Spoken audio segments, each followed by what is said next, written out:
자, 오늘 감사주일이죠. 그래서 마태복음 강의를 좀 잠시 중단하고 에베소서 5장 4절 한 절만 놓고 우리가 감사의 근본 기초가 어디에 있었는가를 찾아가는 시간을 좀 갖도록 하겠습니다. 제가 1, 2부 때 감사주일인데 뭐 이렇게 좀 감사에 대한 흐뭇한 예증도 들고 이러면 훨씬 좀 설교가 매끄러웠을 텐데 그냥 줄기차게 성경만 찾다가 끝나니까 1부 마치고 어떤 분이 그래요. 무슨 감사 설교를 그렇게 논리적으로 하시냐고. 여러분 원래 모든 성경이 논리적입니다. 특별히 구속의 십자가가 가장 논리적이고 이유는 하나님께서 우리 죄값을 대신하고 대속하기 위해서 아들을 십자가에 내어놓으셨어요. 그것만큼 분명한 논리가 어디 있겠습니까? 자, 오늘은 이제 주제가 감사인데 한번 찾아가 보도록 하십시다. 자, 본문을 제가 다시 한번 읽을 테니까 봅시다. 누추함과 어리석은 말이나 희롱의 말이 마땅치 아니하니 오히려 감사하는 말을 하라. 자, 제가 요즘 개인적으로 에베소서에 대한 이제 공부를 좀 하고 있습니다. 이 에베소서는 6장에 불과한 짧은 책인데 어떤 목사님은 이 6장의 짧은 책을 무려 주일날만 3년을 설교했대요. 3년. 저는 그 성도님들이 더 훌륭한 것 같아요. 더 놀라운 얘기를 들려드릴까요? 어떤 분은 창세기 1장 1절 한 절만 가지고 실제 3년을 설교한 목사님이 계세요. 그 교인들은 더 위대하죠. 야, 1절 한 절만 가지고. 그래서 저도 지금 그래 볼까. 우리 청년들 다 기절하게. 그럴 마음은 없고 에베소서를 제가 지금까지 목회하면서 한 번도 설교를 못했어요. 이유는 여기에 담아진 내용들이 너무 엄청나기 때문에 제 실력으로 이걸 설교하기에는 좀 감당이 안 되더라고요. 그래서 지금 미리부터 공부를 좀 하고 있는데 이게 공부로 될 책이 아니에요. 뭐 어떤 책이든 마찬가지겠습니다만은 말하자면 이 에베소 같은 책은 논문식으로 쓰여져 있어서 한 문장 한 단어에 어마어마한 분량의 가치와 철학과 그 시대의 조류 이런 의미들이 담아져서 쉽게 접근이 안 되는 책입니다. 그래서 언젠가는 여러분들하고 한번 이 에베소서를 다루겠지만 이제 개론을 공부하다가 깜짝 놀랐던 것이 뭐냐면 에베소라는 도시가 어쩌면 그렇게 지금 현재 우리가 살고 있는 이 시대의 정신, 흐름과 그렇게 유사할까 깜짝 놀랐어요. 항구 도시죠. 지중해를 끼고 있는데 그러다 보니까 돈이 흘러넘치는 도시예요. 뭐 개들도 수표를 물고 다닐 정도로 하여간 흥청망청한 도시입니다. 제가 저 울산이라는 도시에 오래전에 부흥회를 갔었는데 그 교회 성도들이 그러더라고요. 이 울산은 우리나라에서 제일 소득이 높은 도시라서 개들도 수표를 물고 다닌다고 그렇게 자랑인지 무슨 소린지 하여간 그런 이야기를 제가 들은 기억이 납니다. 그리고 이 에베소라는 도시의 특징 중에 하나가 뭐냐면 신전이 많아요. 주로 이제 여신을 섬겼습니다. 여신. 뭐 가장 유명한 여신이 다이아나 여신이라는 신이 있었고 또 그 후에는 로마 제국의 편입되면서 로마의 그 시혜를 얻기 위해서 그 황제 숭배를 위한 신전을 또 만들죠. 아데미 신전이라든지 이거 어마어마한 신전들이 지금도 보면 그 위용스러움이 대단해요. 제가 성지순례를 이제 이스라엘밖에는 다녀오질 못했는데 꼭 한번 가서 스터디를 하고 싶은 도시가 이 에베소입니다.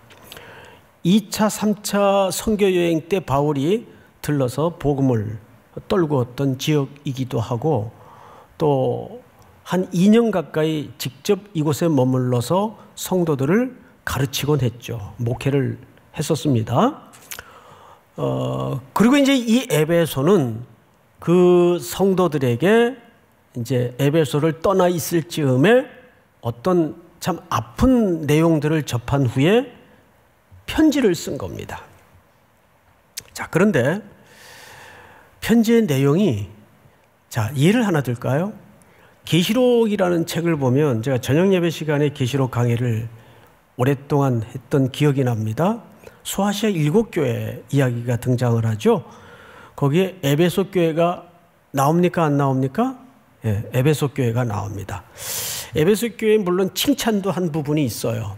그런데 칭찬과 더불어 매우 인상적인 책망을 하나 주의 사자가 에베소 교회를 향하여 질타를 가합니다. 그 책망의 내용이 뭔지 기억나세요? 네, 맞습니다. 처음 사랑을 버렸다. 그러면 여러분 생각해 보세요. 처음 사랑을 버렸다는 것은 무슨 뜻입니까? 뭔가에 익숙해진 거예요. 왜 익숙해집니까? 익숙해지면 무감각해지고 무뎌집니다.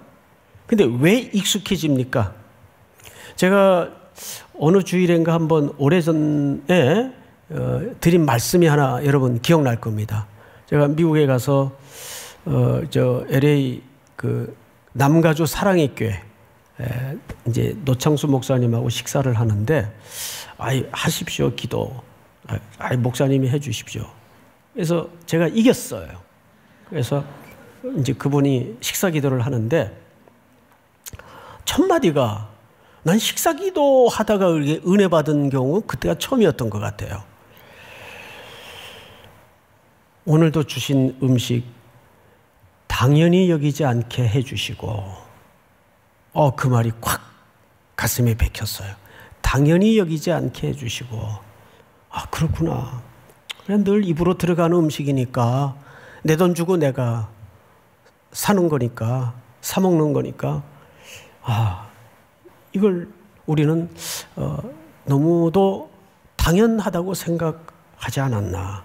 근데 그분 그 식사기도 하시면서 하시는 말씀이 당연히 여기지 않게 해주시고, 이 음식을 만드느라 또 열매를 맺느라 수고한 농부들의 수고에 대해서 감사를 하는데, 저는 식사기도에 그렇게 은혜를 받은 건 그때가 처음이었던 것 같아요.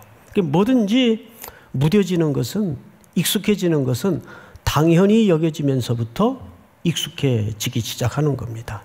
그러면서 주의 사자가 에베소 교회를 향해서 처음 사랑을 버렸다. 뭔가에 익숙해지기 시작했어요. 그래서 우리는 오늘 이 에베소를 쓰게 된 바울의 중요한 저자의 목적을 알아야 돼요. 그 목적이 뭐냐 하면, 하나님의 사람, 성도는 어떤 삶을 살아야 하는 것인가, 어떤 생활을 해야 되는 것인가에 대한 구체적인 지침이 문장 하나, 단어 하나에 빼곡히 감추어져 있어요. 그래서 그런 관점에서 오늘 4절을 보겠는데, 4절을 보기 전에 우리가 문맥을 좀 살펴보면 가장 가까운 문맥인 3절을 한번 볼까요? 제가 읽겠습니다. 음행과 온갖 더러운 것과 탐욕은 너희 중에서 그 이름조차도 부르지 말라. 그러니까 이 도시의 색깔을 좀 알겠죠? 이 도시는 그런 신전에서 드리는 제사에 동원된 신전 창기만 수천 명이에요. 그러니까 이 창기들은 단순한 음란이 아니라 예배하러 오는 자들에게 신과 접속시켜주는 매개 역할을 해요. 그래서 그 신전 안에서 음란한 행위를 통해 관계를 갖습니다. 근데 그것이 하나의 그들에게는 음란이 아니고 종교 행위예요.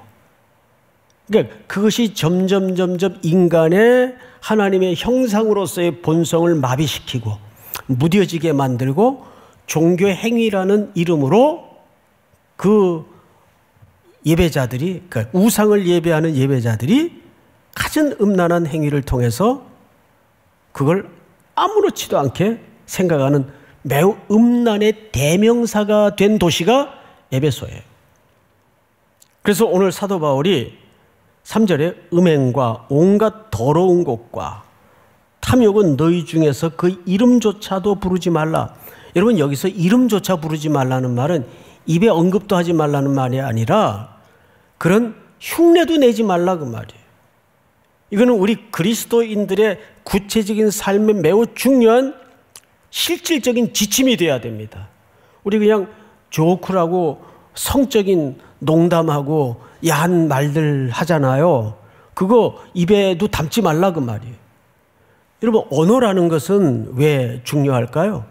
언어라는 것은 그 안에 내용을 담고 있기 때문이에요. 언어라는 것은 내용을 담는 하나의 방식이고 그릇 아니에요. 그러면 그 언어라는 것은 그 사람의 뭐가 녹아진 겁니까? 가치관, 철학이 녹아진 거란 말이야. 그 사람의 내용이 언어 속에서 나온단 말이죠. 그 온갖 더러운 것, 음행, 탐욕, 그것은 이름으로라도 흉내라도 내지 말라. 그런데 그 연결선상에서 오늘 4절을 보니까 또 누추함과 어리석은 말이나 희롱의 말이 마땅하지 아니하니 오히려 무슨 말을 하라? 감사하는 말을 하라 그랬어요. 감사하는 말을 하라. 여러분, 그러면 자 3절에서 음행, 온갖 더러운 말, 탐욕, 이건 입 밖에도 내지 말라. 이게 성도의 마땅한 바다. 그러면서 4절에서는 또 세 가지를 얘기해요.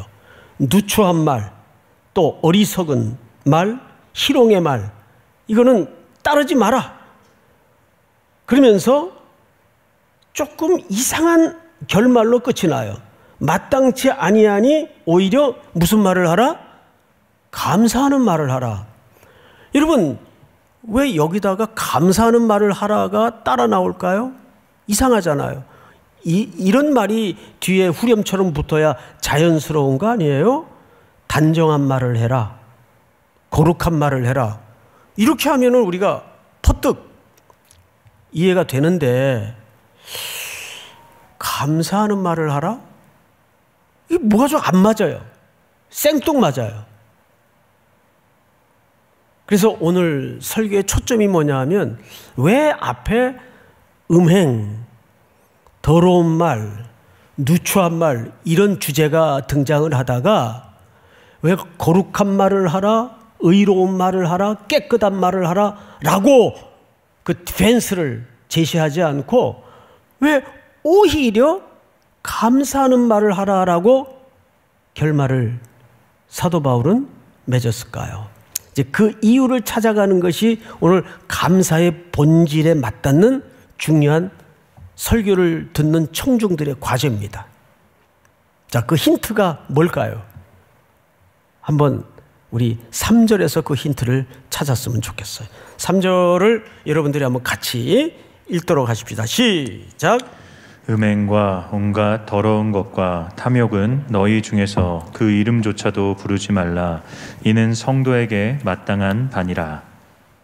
여기에 가장 중요한 힌트가 뭐냐면 음행과 온갖 더러운 것과 탐욕은 이라는 표현입니다. 탐욕.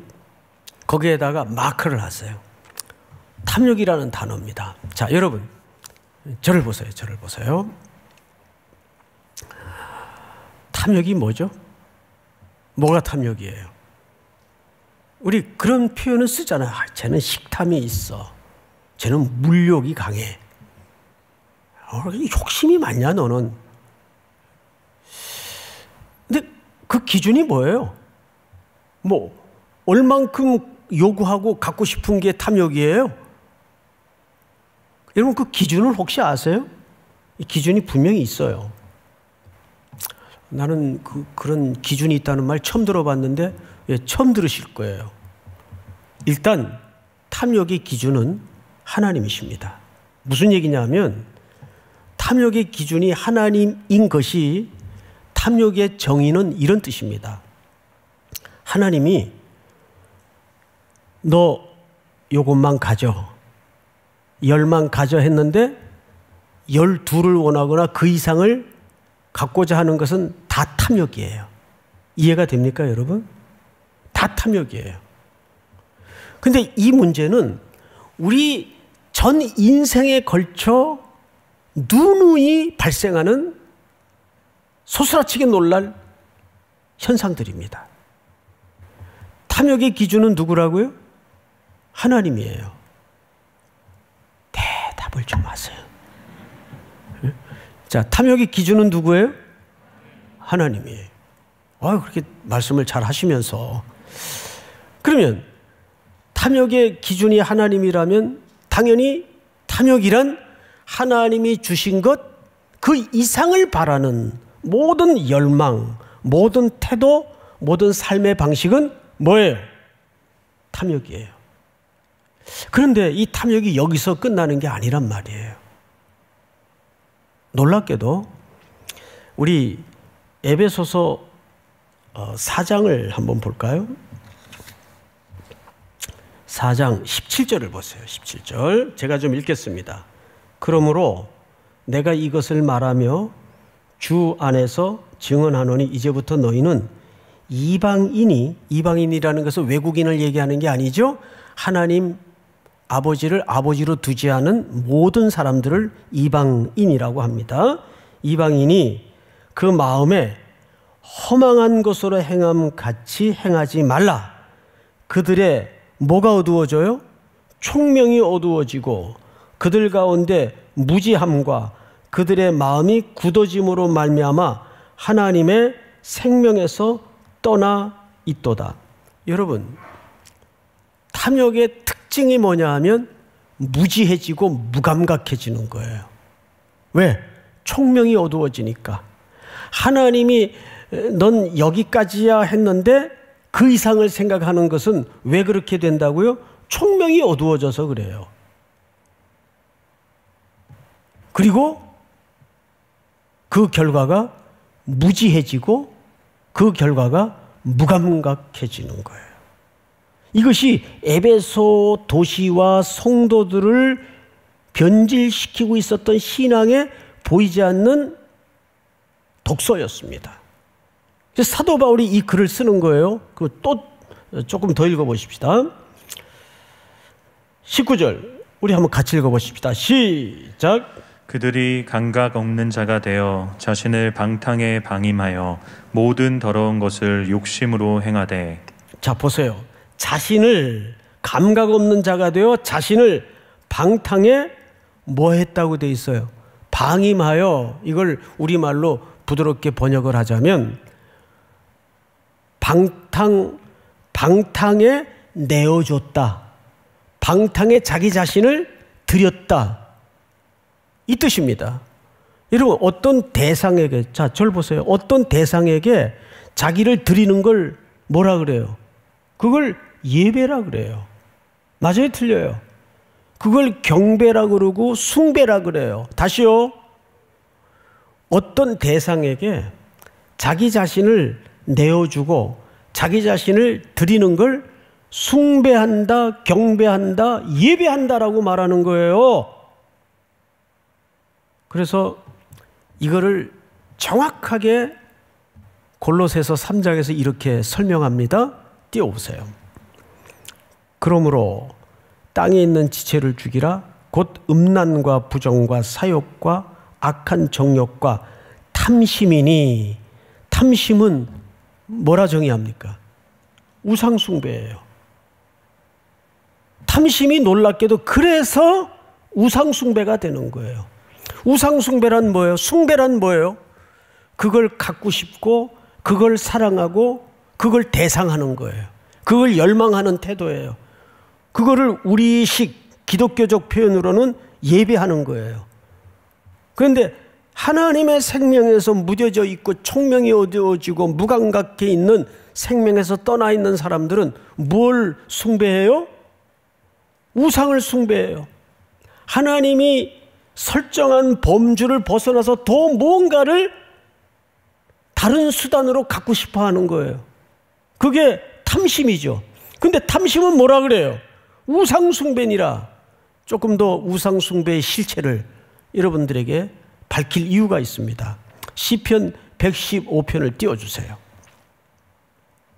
그들의 우상들은 그렇게 그들을 대상하여 섬기는 그들의 우상들은 은과 금이요, 사람이 손으로 만든 것이 아니에요. 손으로 만든 것이에요. 그리고 입이 있어도 말하지 못하며, 눈이 있어도 보지 못하며, 귀가 있어도 듣지 못하며, 코가 있어도 냄새 맡지 못하며. 다음 절 다 같이 시작. 손이 있어도 만지지 못하며, 발이 있어도 걷지 못하며, 목구멍이 있어도 작은 소리조차 내지 못하느니라. 우상들을 만드는 자들과 그것을 의지하는 자들이 다 뭐와 같으리라? 그와 같으리로다. 이게 무슨 얘기일까요? 그렇게 그 대상처럼 된다 그 말이에요. 그 대상이 전부 지금 생명이 있는 거예요? 없는 거예요? 그냥 물질 덩어리예요. 여러분, 원래 무언가를 사랑하면 그 사랑하는 대상을 닮아가요. 무언가를 숭상하면, 그 어떤 사람은 마이클 잭슨을 숭상하면 옷도 마이클 잭슨처럼 입고 또 똑같이 행동을 하고 그 춤을 배우고 성형까지. 이 성형외과에 가면은 연예인 사진 들고 가서 이 장동건 코처럼 해주세요. 이러는 경우들이 비일비재하다는 거죠. 닮고 싶은 거예요. 사랑하게 되면. 여러분, 똑같은 겁니다. 이런 우상을 숭배하면 그 우상과 같이 된다 그 말이에요. 우상들을 만드는 자들과 그것을 의지하는 자들이 다 그와 같으리로다. 그러니까 우리가 그런 물질의 욕망을 갖고 물질을 숭배하고 물질을 숭상하고 우상 숭배를 하면 우리 삶의 모든 내용들이 그냥 물질 덩어리가 되는 거예요. 이건 굉장히 불행한 거죠. 물질 덩어리가 되는 거예요. 그래서 어떻게 하면 좋겠어요? 그럼 그렇게 살지 말아야 되겠다. 그런다고 그렇게 안 사라집니까? 여러분, 그래서 성경은 답을 하나 내어놓고 있는데 잘 들으세요. 이거는 훈련으로 되는 문제가 아니에요. 그 사람이 대호각성하고 개과선천한다고 되는 문제가 아니에요. 왜? 로마서는 우리 인간에 대해서 어떻게 진단을 내렸는가 하면 의인은 없나니 하나도 없다 그랬어요. 모든 사람이 죄를 범했다 그랬어요. 어떡하죠? 우리 속에는 그런 개선할 능력도 없는데 무슨 아무 자원이 없어요. 그래서 성경은 이런 진단을 꺼내놓습니다. 몇 절을 보시냐면 4장 21절을 보세요. 진리가 예수 안에 있는 것 같이 너희가 참으로 그에게서 듣고 또한 그 안에서 가르침을 받았을진데 너희는 유혹의 욕심을 따라 썩어져가는 구습을 따르는 옛사람을 뭐라고 되어 있어요? 벗어버리고 라고 되어 있어요. 벗어버리고. 첫째는 벗는 일이 필요해요. 두 번째는 벗어버리고 오직 너희의 뭐로 새롭게 돼요? 심령으로 새롭게 돼요. 그런데 어떻게 합니까? 이 심령이 내 도덕적 함양이나 수련으로 되는 문제가 아니라 성령이 내주하셔서 우리 속을 바꿔줘야 돼요. 이게 우리 속을 갈아줘야 돼요. 그건 내가 스스로 할 수 있는 일이 아니라 성령이 내 의지와 상관없이 내 안에 내주하시고 임재하셔야 되는 문제예요. 그럴 때 우리는 그 성령의 눈 열어주심과 무지를 깨닫게 해주시는 은혜를 통해서 다른 옷을 입게 되는데 23절, 24절을 큰 소리로 한번 같이 읽겠습니다. 시작. 오직 너희의 심령이 새롭게 되어 하나님을 따라 의와 진리의 거룩함으로 지으심을 받은 새 사람을 입으라. 뭐를 입어야 돼요? 이제는 새 사람, 새 사람의 옷을 입어야 돼요. 그러면 새 사람이면 내가 새 사람이 되라는 말일까? 그러니까 안 된다니까요. 우리는 새 사람이. 그럼 여기서 말하는 새 사람이 뭔가를 정확히 여러분들이 알고 돌아갈 필요가 있는데, 역시 성경이 그 답을 줍니다. 갈라디아서 3장 다 같이 읽겠습니다. 시작.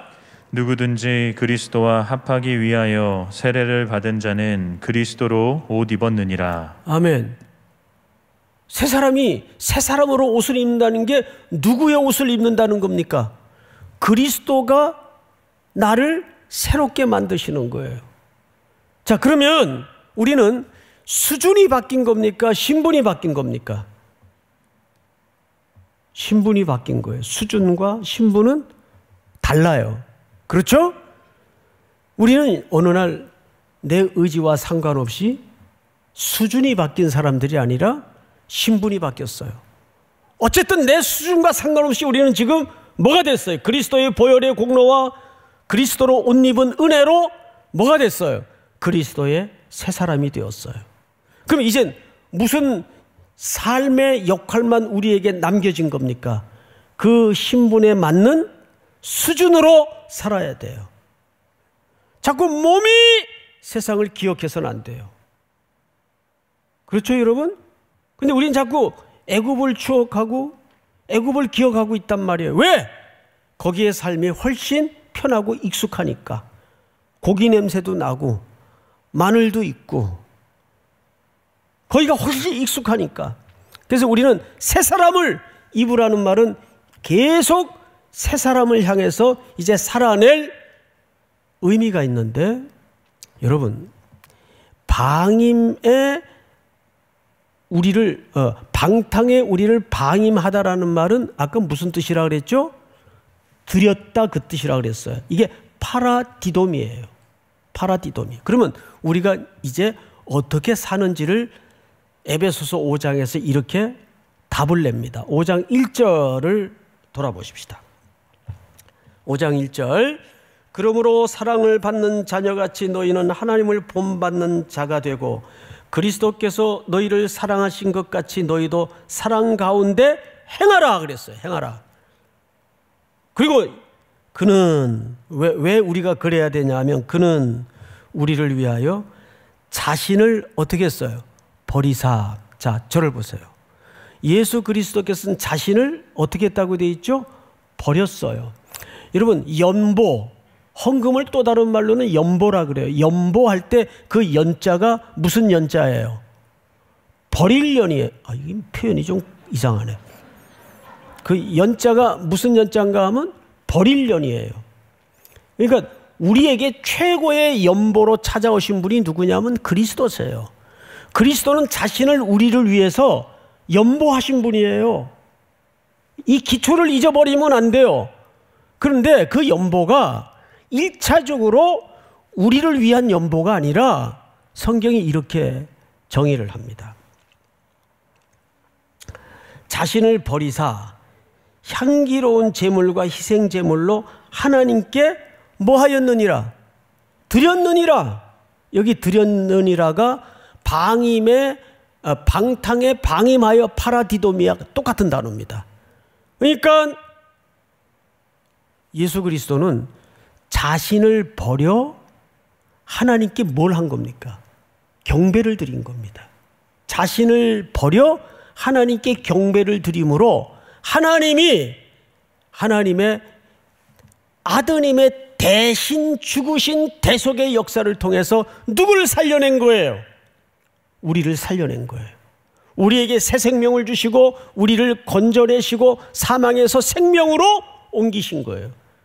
그 원인은 하나님의 사랑에서 시작이 되었고 아들 예수 그리스도는 그 하나님의 사랑에 순종하여 자신을 아버지의 뜻을 따라 버리셨어요. 그리고 그것을 누구께 드렸다고요? 자신을 희생제물로 하늘 아버지께 드렸어요. 믿습니까? 하나님께 예배했다고. 그 결과로 우리가 살림을 얻은 겁니다. 그러면 우리의 감사가 어디까지 가지 않으면 안 될까요? 우리 자신을 나누고 우리 자신을 버림으로 어디까지 가야 될까요? 다른 사람이 회복이 되고 다른 사람이 살아내는 자리까지 우리의 감사가 이어져야 돼요. 그래서 5장 4절에 감사의 말을 하라라는 말은 이게 좀 의역이 심하게 된 건데 원문을 찾아보면 유카리스타이, 이게 복합 명사예요. 이 말은 하나님의 은혜를 기초로 하나님을 기억하고 감사하다, 그 뜻이에요. 그러니까 단순히 이 말은 말만 아유 고맙습니다, 아이고 너무너무 고마워요, 이런 말만으로 끝내는 감사가 아니라 우리의 일상에 우리가 너무도 당연시 여기고 무감각하게 살았던 그 모든 자세한 삶의 내용들을 찾아내서, 또는 우리가 긍휼히 여겨야 될 예수님이 우리를 이웃으로 여기고 사랑하셔서 우리를 하나님 앞에 제단에 같이 묶어 제물로 드림으로 우리를 살려내신 것처럼 우리의 모든 일상이 소소한 삶의 문제서부터 긍휼히 여겨야 될 대상까지 삶으로 순종을 해야 그게 감사의 고백과 말을 하는 거다, 그 말이에요. 이 감사는 모든 우상 숭배를 가로막는 가장 철저한 공격 무기입니다. 이 말씀을 준비하면서 많은 감사에 대한 글들을 읽어봤어요. 근데 아쉽게도 갑갑한 것은 행복에로 가는 첫 번째 열쇠가 감사다. 틀린 말은 아닌데 감사의 근본적인 기초까지는 와닿질 않는 거예요. 그러다가 오늘 이 말씀을 묵상하면서 느낀 게 뭐냐 하면, 그렇지, 감사의 기초란 십자가에서밖에 출발할 길이 없구나. 나를 대신해서 죽으신 예수 그리스도의 은혜, 그 은혜의 결과로 내가 살림을 얻었다면 우리의 감사는 어디까지 가야 될까요? 바로 나를 나누고 나를 이웃을 위해 어딘가를 부분적으로라도 내어놓음으로써 그들이 회복되고 그들이 돌아오고 하는 삶의 순종의 자리는 어디까지일까? 이 과제를 가지고 우리가 또 한 주를 살아내야 되는 것입니다.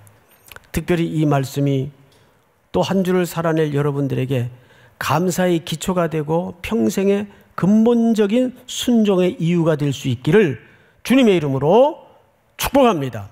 우리 다 일어나십시다.